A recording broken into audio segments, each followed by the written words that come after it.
मेरे प्रिय मित्रों, नमस्कार।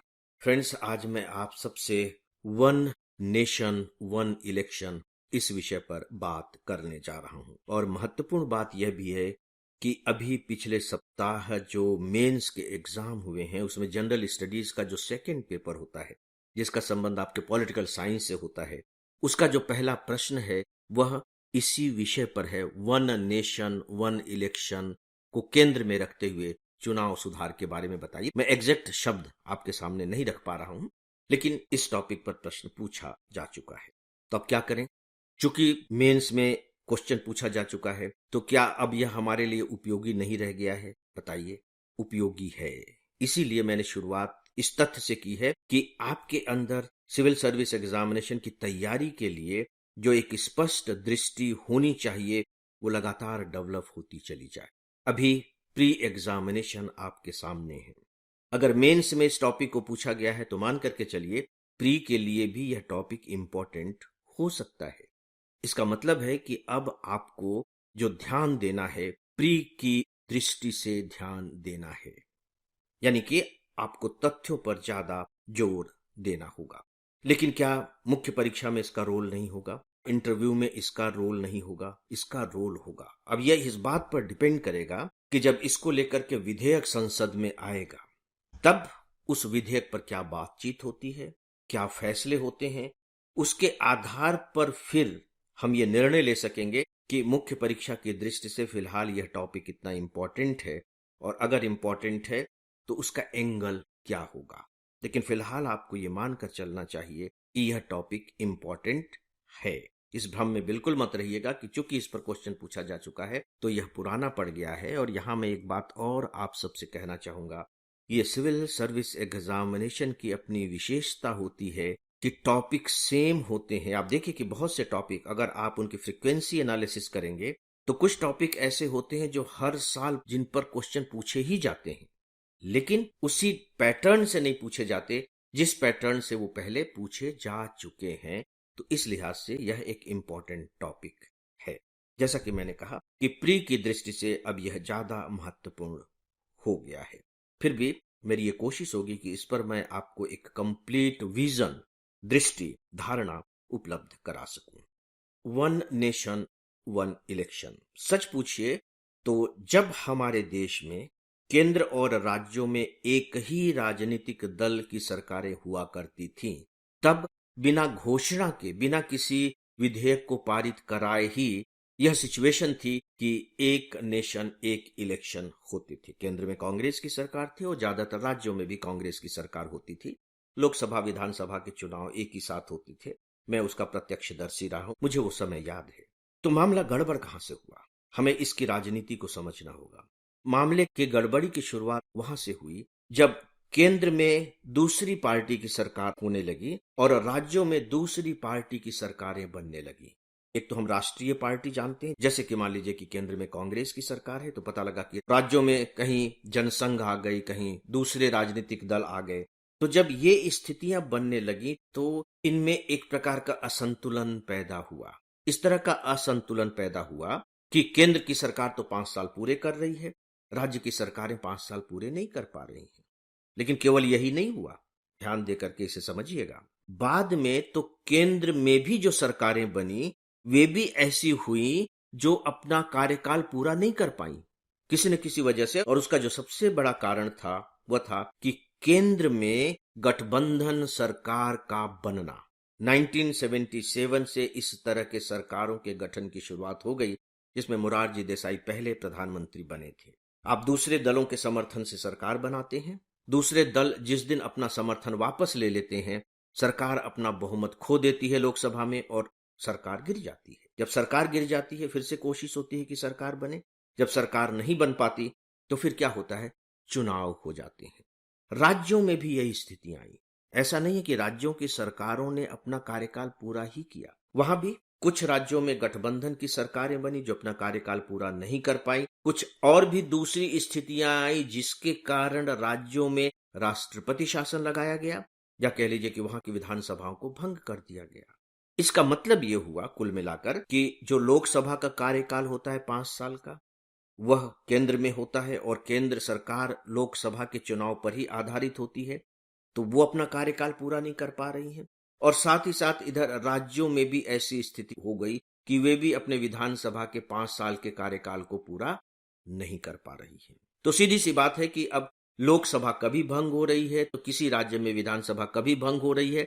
ऐसी स्थिति में एक ही साथ चुनाव कराना संभव नहीं रह गया था और हम धीरे धीरे धीरे धीरे वर्तमान स्थिति तक आ पहुंचे हैं। वर्तमान स्थिति क्या है? थैंक्स गॉड कि पिछले कुछ सालों से लोकसभा अपना कार्यकाल पूरा कर रही है। तो लोकसभा के चुनाव तो 5 साल में हो रहे हैं।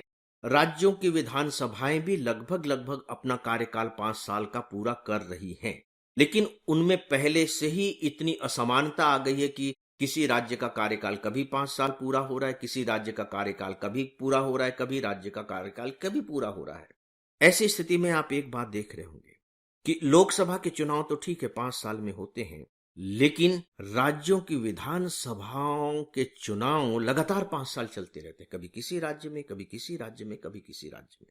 कुल मिलाकर के इस स्थिति के परिप्रेक्ष्य में अब इस बात की चर्चा होने लगी है कि पूरे देश में एक ही बार चुनाव कराए जाने चाहिए।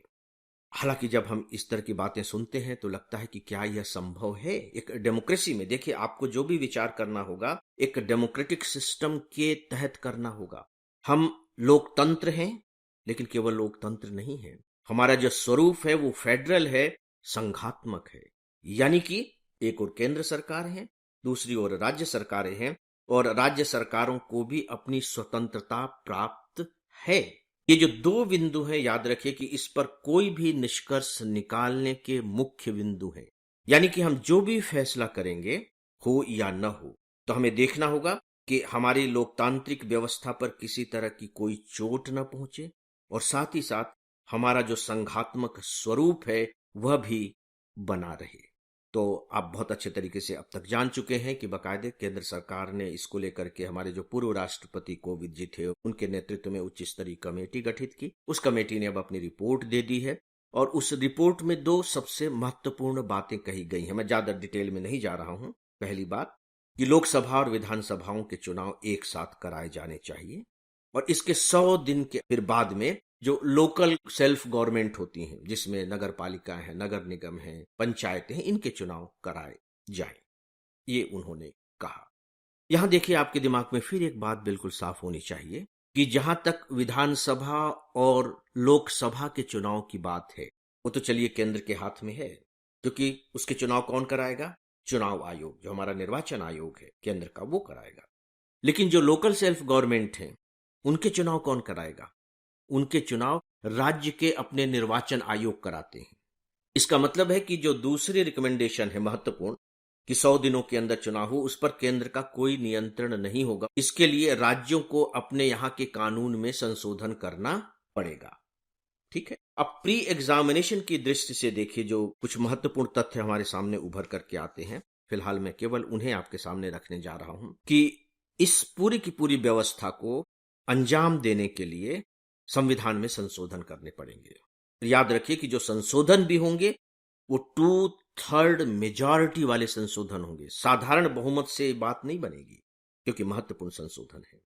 2/3 मेजॉरिटी का क्या मतलब होता है कि लोकसभा में जितने भी मतदान करने वाले लोग होंगे, जितने भी सदस्य उपस्थित होंगे, उनका 2/3 और प्लस जो लोकसभा की पूरे सदस्यों की संख्या होगी, चाहे वो मतदान करने आए या ना आए, उनका 50%, तभी लोकसभा से वह विधेयक पारित हो सकेगा।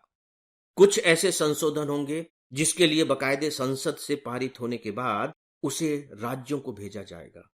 कम से कम आधे से अधिक राज्यों की सहमति उसके लिए आवश्यक होगी। ठीक है। 5 ऐसे अनुच्छेद हैं जो पूरी तरह से केंद्र के अपने नियंत्रण में होंगे। इसके लिए उन्हें राज्यों की सहमति की जरूरत नहीं पड़ेगी।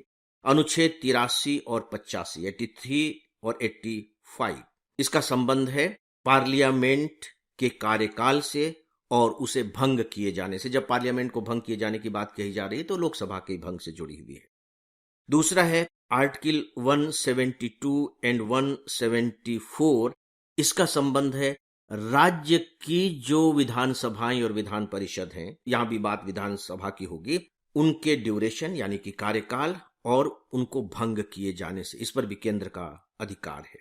और इसके बाद है आर्टिकल 356। आप जानते हैं 356 का संबंध राज्यों में राष्ट्रपति शासन लागू करने से है।